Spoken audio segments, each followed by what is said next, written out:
What is going on, ladies and gentlemen of YouTube? It's David here with Mac Tutorials 14. And so today I just wanted to quickly talk to you guys about what's going on in the Apple world. So if you guys don't know, on September 9th, 2014, not that long ago, Apple had this huge event where they announced a release date for iOS 8. They announced the new Apple Watch. They announced the new iPhone 6, the new iPhone 6 Plus, both in the 4.7-inch variant for the iPhone 6 and for the 5.5-inch on the iPhone 6 Plus.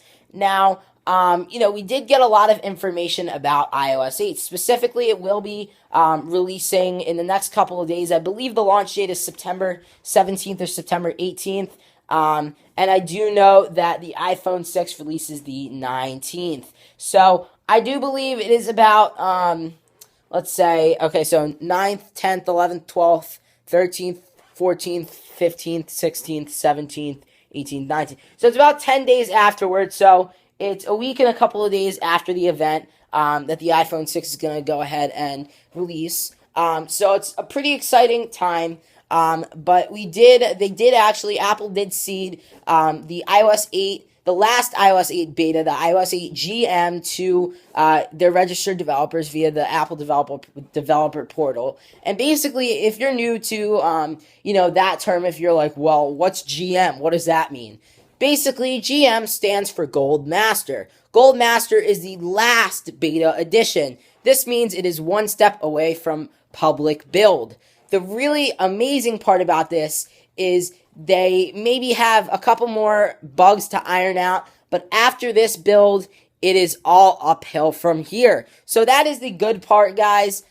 This is the testing factor. Really what they're looking for in GMs is they want to know how people like the new iOS. And this was, a really good thing for Apple last year because they got a lot of feedback about what to do and what not to do based on the GM and based on earlier betas. So, there was a lot of features, some that didn't make it into the final public release of iOS 7 back last year.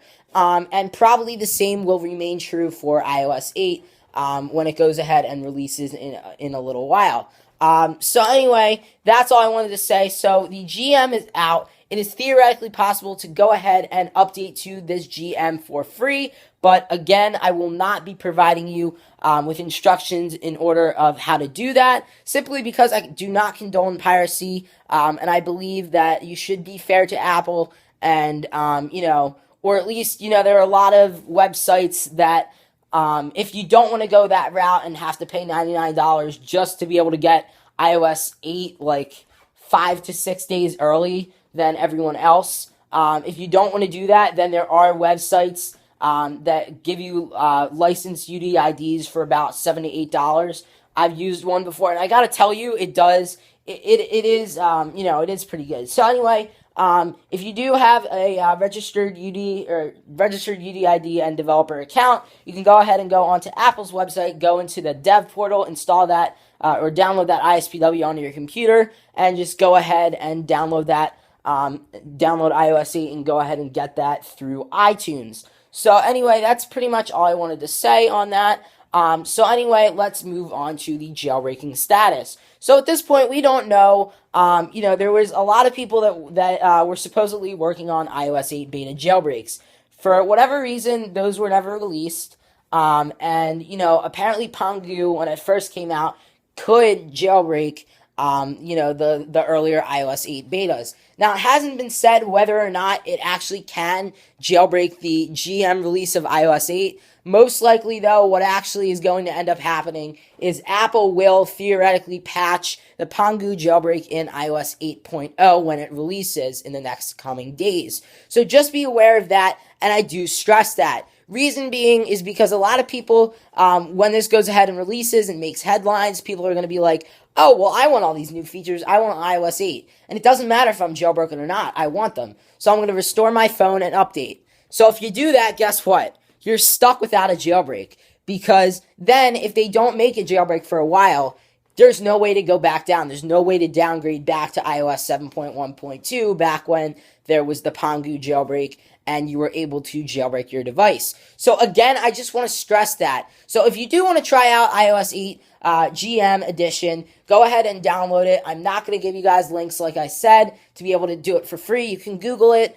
There are ways to do it for free. But again, like I said, I don't condone piracy, and you definitely should pay for that.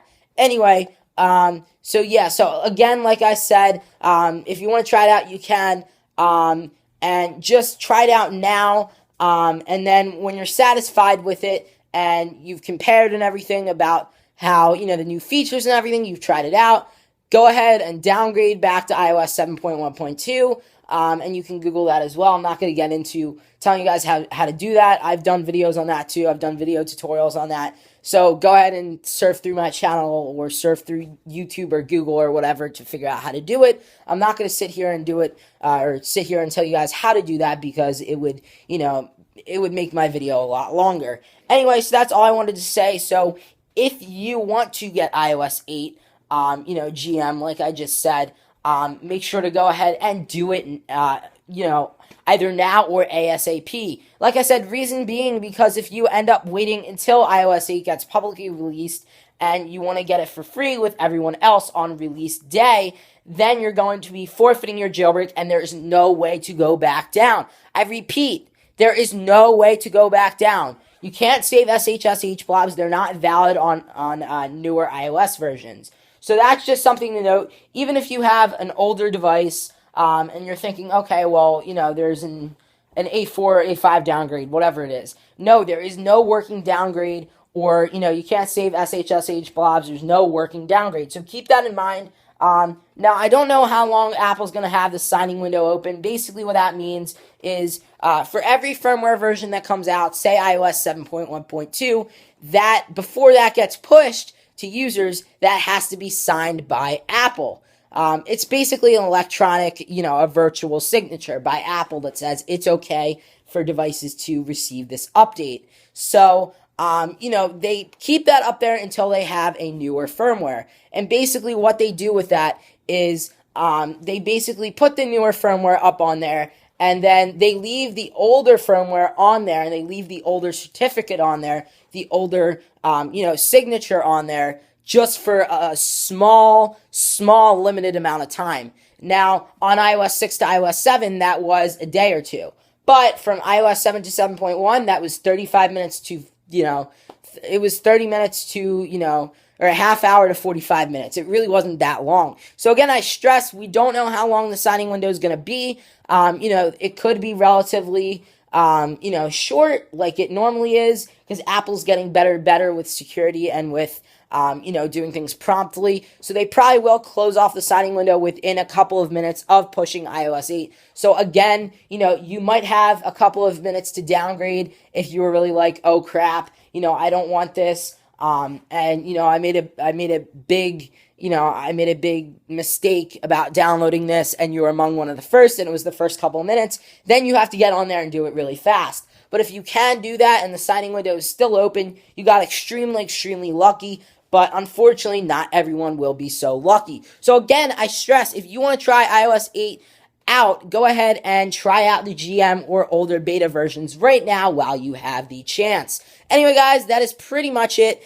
Please make sure to rate, like, comment, and subscribe. I don't know why I said rate. They did away with that several years ago. Anyway, make sure to like, comment, and subscribe. And anyway, guys, until the next one, this is David signing out. Peace.